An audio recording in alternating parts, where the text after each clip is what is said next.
উদয়পথে সংগঠনের মানবিক আহ্বানে সাড়া দিয়ে রক্তদান করেন বিশিষ্ট সমাজসেবী মিঠু শেখ। নিজের 50তম জন্মদিনে উদয়ের পথে সংগঠনের মানবিক আহ্বানে সাড়া দিয়ে স্বেচ্ছায় রক্তদান করেন বিশিষ্ট সমাজসেবী মিঠু শেখ।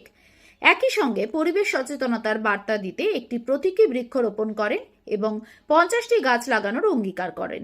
তার এই মানবিক উদ্যোগকে সম্মান জানিয়ে উদয়ের পথে সংগঠনের পক্ষ থেকে জন্মদিনের শুভেচ্ছা জানানো হয়। আজকের এই মানবিক কর্মসূচিতে উদয়ের পথে সংগঠনের পক্ষ থেকে উপস্থিত ছিলেন সংগঠনের সম্পাদক ফরিদ আনসারি, সেন্টু মণ্ডল, সুজাউদ্দিন আহমেদ, টুম্পা সাহা, গোলাম সানোয়ার, সাহেব মণ্ডল, বিপ্রদীপ সাহা এবং সেবা সংঘের সভাপতি আশা মণ্ডল।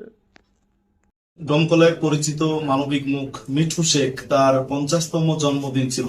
সে উপলক্ষে উনি আমাদের স্কুল মাঠে একটি গাছ লাগিয়েছেন। এছাড়াও আরো 50টা গাছ, মানে যেহেতু 50তম জন্মদিন, লাগানোর অঙ্গীকার করেছেন।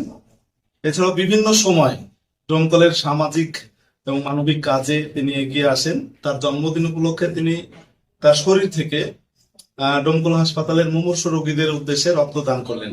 আপনারা জানেন, মানে আপনাদের চ্যানেলের মারফত সকলেই জানে যে মিঠু শেখ বিভিন্ন সময় রক্তদান শিবিরের আয়োজনও করে।